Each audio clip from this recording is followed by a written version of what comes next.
54 years ago today, Pope Paul VI wrote these prophetic words in the encyclical Humanae Vitae.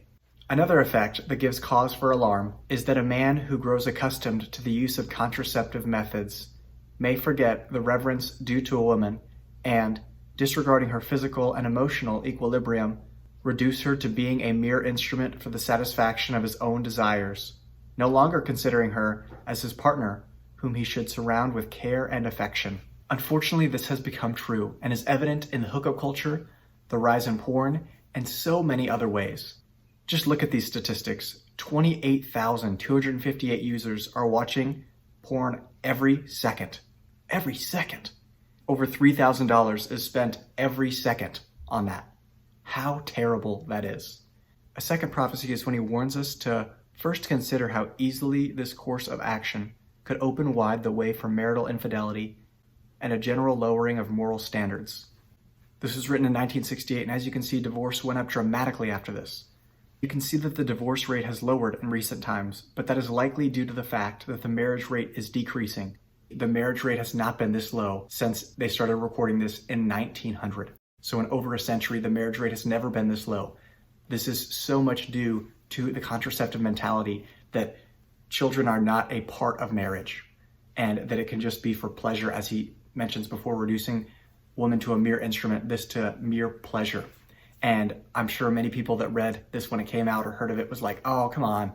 Contraception is just for us to have less kids, for us to control the size of our families and stuff like that. But he predicted what would happen here, and it is the sad fruit. Now his last prophecy is where he says, careful consideration should be given to the danger of this power passing into the hands of those public authorities who care little for the precepts of the moral law.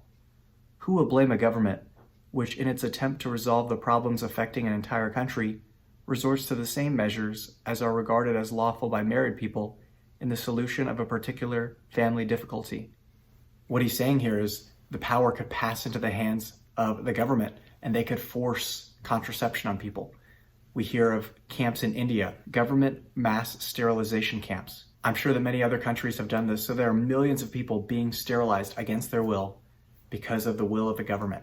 It is so sad to see freedom being taken away in that. And it's really interesting because contraception was this concept of, oh, okay, we're all going to be free to do whatever we want.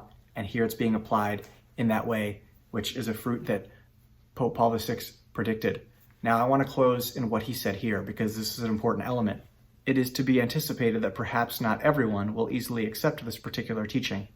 It's true. A majority of Catholics contracept. Now, I've heard of priests in the confessional saying, oh yeah, you're fine to use contraception. You had 3 kids, that's good enough. But they are incorrect there. It is not true. So be especially careful with that guidance.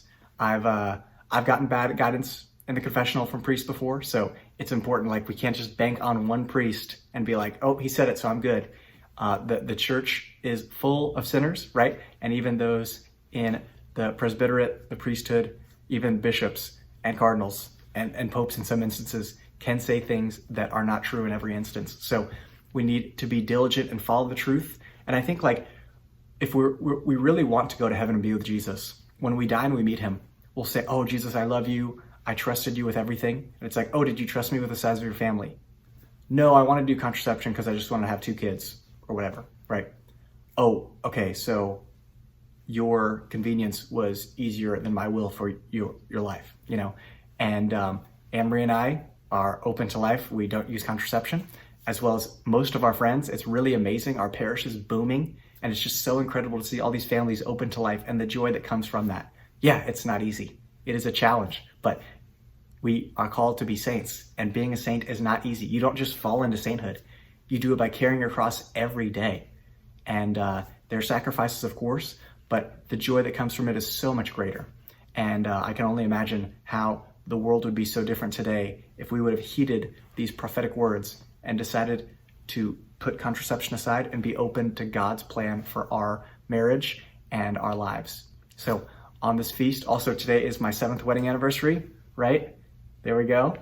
So it's a great blessing to be married and hope for many more years and many more children. Anne-Marie and I are excited to see whatever God has in store for us and thank him for all the gifts he has given us so far.